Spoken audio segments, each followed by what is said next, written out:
नमस्कार, ये आकाशवाणी चंडीगढ़ है। अब आप रतिका से प्रादेशिक समाचार सुनिए। पहले इस बुलेटिन के मुख्य समाचार। प्रधानमंत्री नरेंद्र मोदी ने कहा है कि वीर बाल दिवस मनाने के साथ ही देश की आजादी के अमृतकाल में नए अध्याय की शुरुआत हुई है। उपराष्ट्रपति जगदीप धनखड़ ने आज रोहतक के महर्षि दयानंद विश्वविद्यालय में 1216 शोधार्थियों को पीएचडी की उपाधि से अलंकृत किया।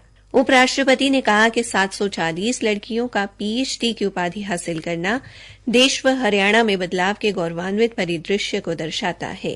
प्रधानमंत्री नरेंद्र मोदी कल वीडियो कॉन्फ्रेंसिंग के माध्यम से विकसित भारत संकल्प यात्रा के लाभार्थियों से बातचीत करेंगे। हरियाणा में विकसित भारत संकल्प यात्रा में भागीदारी करने वाले लोगों की संख्या 30 लाख के पार हुई और हरियाणा में शहीद उधम सिंह की जयंती पर विभिन्न कार्यक्रम आयोजित कर उन्हें श्रद्धांजलि दी गई। अब समाचार विस्तार से। प्रधानमंत्री नरेंद्र मोदी ने कहा है कि वीर बाल दिवस मनाने के साथ ही देश की आजादी के अमृतकाल में नए अध्याय की शुरुआत हुई है। गुरु गोबिंद सिंह जी के प्रकाश पर्व के अवसर पर पिछले वर्ष जनवरी में श्री मोदी ने प्रत्येक वर्ष 26 दिसंबर को वीर बाल दिवस मनाने की घोषणा की थी। नई दिल्ली के भारत मंडपम में वीर बाल दिवस कार्यक्रम को संबोधित करते हुए श्री मोदी ने कहा कि वीर बाल दिवस देश की रक्षा के लिए कुछ भी कर गुजरने के जज्बे का प्रतीक है, जो श्री गुरु गोबिंद सिंह जी के साहिबजादों बाबा जोरावर सिंह और बाबा फतेह सिंह की शहादत की याद में मनाया जाता है। श्री मोदी ने कहा कि ऐसे समय में जब विश्व विभिन्न चुनौतियों से जूझ रहा है, तब भारत महत्वपूर्ण भूमिका निभा रहा है। उन्होंने कहा कि अर्थशास्त्र हो, विज्ञान, शोध, खेल या नीतिगत मामले, हर मोर्चे पर भारत नई बुलंदियां हासिल करने का प्रयास कर रहा है। उन्होंने कहा कि ये भारत का समय है। श्री मोदी ने लाल किले से किए गए अपने आह्वान को दोहराते हुए कहा कि यही समय है, सही समय है। प्रधानमंत्री ने युवाओं को अपने स्वास्थ्य को शीर्ष प्राथमिकता देने की सलाह दी, क्योंकि ये जीवन में इच्छित परिणामों को हासिल करने के लिए अत्यंत आवश्यक है। इस अवसर पर सरकार द्वारा देश भर में विभिन्न कार्यक्रम आयोजित किए जा रहे हैं, जिनमें नागरिकों, विशेषकर युवाओं और बच्चों को साहिबजादों के अदम्य साहस की कहानी के बारे में जानकारी दी जा रही है। इस अवसर पर देश भर के स्कूलों और बाल देखभाल संस्थाओं में साहिबजादों के जीवन और उनके त्याग के बारे में डिजिटल प्रदर्शनी लगाई गई है। इसके अतिरिक्त प्रश्नोत्तरी जैसी विभिन्न ऑनलाइन प्रतियोगिताएं भी माई भारत और माई गॉव पोर्टल के माध्यम से आयोजित की जा रही हैं, जिनमें लोग भाग ले सकते हैं। उपराष्ट्रपति जगदीप धनखड़ ने आज रोहतक के महर्षि दयानंद विश्वविद्यालय में आयोजित 18वें दीक्षांत समारोह में 1216 शोधार्थियों को पीएचडी की उपाधि से अलंकृत किया और उन्हें जीवन में सफल होने तथा बुजुर्गों की सेवा व देश के प्रति सम्मान भाव रखते हुए कार्य करने के लिए प्रेरित किया। उपराष्ट्रपति द्वारा सर्वोच्च न्यायालय के न्यायाधीश न्यायमूर्ति सूर्यकांत को भी डॉक्टरेट की उपाधि प्रदान की गई। इस अवसर पर अपने संबोधन में उपराष्ट्रपति ने कहा कि पीएचडी की उपाधि पाने वालों में 740 लड़कियां हैं, जो देश व हरियाणा में बदलाव के गौरवान्वित परिदृश्य को दर्शाता है। श्री धनखड़ ने कहा कि आज उपाधि पाने वाले शोधार्थियों के जीवन का एक नया अध्याय शुरू हो रहा है। उन्होंने कहा कि इस अमृतकाल में शिक्षा ग्रहण करने वाले सभी शोधार्थी बेहद सौभाग्यशाली हैं, क्योंकि उनके पास एक पारिस्थितिकी तंत्र है। उपराष्ट्रपति ने कहा कि आज भारत दुनिया में बहुत आगे है। एक दशक या 15 साल पहले की स्थिति अलग थी, जब भारत तकनीक के क्षेत्र में दूसरे देशों पर निर्भर था, लेकिन आज भारत प्रौद्योगिकी के क्षेत्र में दुनिया के पहले 10 देशों में से एक है। भारत उन देशों की अग्रिम पंक्ति में है जिन्होंने क्वांटम तकनीक पर ध्यान केंद्रित किया और केंद्र सरकार ने क्वांटम मिशन के लिए 6000 करोड़ रुपए मंजूर किए हैं। इसका उद्देश्य वैज्ञानिक तथा औद्योगिक अनुसंधान एवं विकास को बढ़ावा देना और क्वांटम प्रौद्योगिकी में एक जीवंत एवं नवीन पारिस्थितिकी तंत्र बनाना है। इसके साथ ही हरित हाइड्रोजन मिशन के तहत साल 2030 तक 50 लाख टन हरित हाइड्रोजन के उत्पादन का लक्ष्य रखा गया है, जिसके लिए लगभग 19,000 करोड़ रुपए की राशि मंजूर की गई है। इन क्षेत्रों में आने वाले समय में रोजगार की अपार संभावनाएं हैं। हरियाणा के राज्यपाल एवं महर्षि दयानंद विश्वविद्यालय के कुलाधिपति बंडारू दत्तात्रेय ने दीक्षांत समारोह को संबोधित करते हुए बताया कि पीएचडी के अलावा 12 शोधार्थियों को बेस्ट थीसिस अवार्ड तथा 3 शोधार्थियों को पदक से भी सम्मानित किया गया। उन्होंने शोधार्थियों को स्वामी दयानंद सरस्वती के जीवन, कार्य एवं दर्शन से प्रेरणा लेकर समाज, राष्ट्र तथा मानव कल्याण के लिए कार्य करने का आह्वान किया। उन्होंने कहा कि प्रधानमंत्री नरेंद्र मोदी दुनिया में भारत की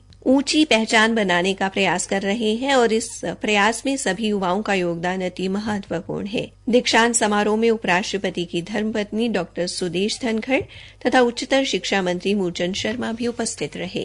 प्रादेशिक समाचार आकाशवाणी चंडीगढ़ से प्रसारित किए जा रहे हैं। प्रधानमंत्री नरेंद्र मोदी कल वीडियो कॉन्फ्रेंसिंग के माध्यम से विकसित भारत संकल्प यात्रा के लाभार्थियों से बातचीत करेंगे। इस कार्यक्रम में देश भर से विकसित भारत संकल्प यात्रा के हजारों लाभार्थी शामिल होंगे। कार्यक्रम में केंद्रीय मंत्री, सांसद, विधायक और स्थानीय स्तर के प्रतिनिधि भी शामिल होंगे। काबिले गौर है कि केंद्र सरकार की प्रमुख योजनाओं का लाभ सभी लक्षित लाभार्थियों तक समयबद्ध तरीके से पहुंचाने के लिए विकसित भारत संकल्प यात्रा की शुरुआत की गई है। हरियाणा में विकसित भारत संकल्प यात्रा के दौरान आज भी विभिन्न गांवों में आयोजित कार्यक्रमों में लोगों को सरकार की कल्याणकारी नीतियों के बारे में जागरूक किया गया और पात्र व्यक्तियों को मौके पर ही योजनाओं का लाभ दिया गया। आज यमुनानगर जिले के गांव खादर, शाहपुर चट्टा और सलेमपुर खादर में हरियाणा के स्कूल शिक्षा मंत्री कंवरपाल गुर्जर ने जनसंवाद कार्यक्रम को संबोधित किया। उन्होंने कहा कि जन कल्याणकारी योजनाओं का लाभ अंतिम गांव और अंतिम व्यक्ति तक पहुंचाने के लिए सरकार निरंतर प्रयास कर रही है।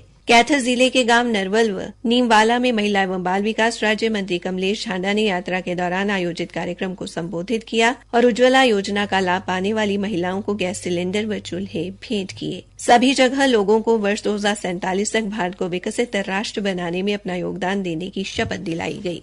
राज्य सरकार से मिले आंकड़ों के अनुसार कल तक यात्रा में 22,50,000 से अधिक लोगों ने भागीदारी की और ये संख्या आज 23 लाख को पार कर गई है। अब तक विकसित भारत संकल्प यात्रा के दौरान लगाए गए स्वास्थ्य शिविरों में 5 लाख से अधिक लोगों के स्वास्थ्य की जांच की गई है।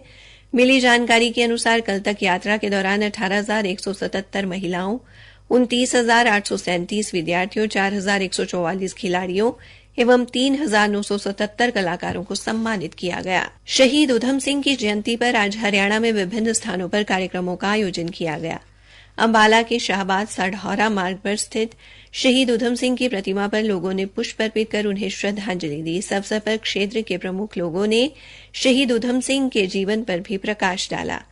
भिवानी से हमारे संवाददाता ने बताया कि गांव ताथल के शहीद भगत सिंह चौक पर शहीद उधम सिंह की जयंती मनाई गई। इस अवसर पर आयोजित समारोह को किसान सभा के जिला उप प्रधान कॉमरेड ओम प्रकाश ने संबोधित किया तथा लोगों को शहीद उधम सिंह के जीवन से प्रेरणा लेने का आह्वान किया। पंचकूला के जैनेन्द्र स्कूल में आज 2 दिवसीय राज्य स्तरीय कला उत्सव शुरू हुआ, जिसका उद्घाटन अतिरिक्त उपायुक्त वर्षा खनगवाल ने किया। इस उत्सव में प्रदेश भर से 440 विद्यार्थी भाग ले रहे हैं। इस उत्सव के दौरान प्रतियोगिता में चुने गए 20 प्रतिभागी राष्ट्रीय स्तर की प्रतियोगिता में हिस्सा लेंगे।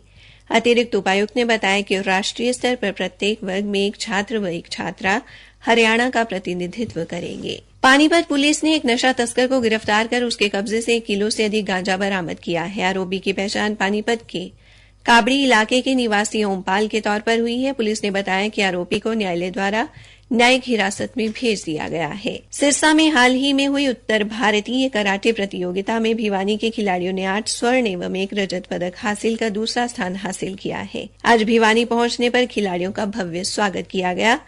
हरियाणा कराटे संघ के महासचिव डॉ प्रवीण गहलोत ने बताया कि प्रतियोगिता में भिवानी के 9 खिलाड़ियों ने हिस्सा लिया, जिनमें से 8 ने स्वर्ण एवं 1 खिलाड़ी ने रजत पदक हासिल किया। अंत में मुख्य समाचार एक बार फिर। प्रधानमंत्री नरेंद्र मोदी ने कहा है कि वीर बाल दिवस मनाने के साथ ही देश की आजादी के अमृतकाल में नए अध्याय की शुरुआत हुई है। उपराष्ट्रपति जगदीप धनखड़ ने रोहतक के महर्षि दयानंद विश्वविद्यालय में 1216 शोधार्थियों को पीएचडी की उपाधि से अलंकृत किया। इसी के साथ ये समाचार बुलेटिन समाप्त हुआ।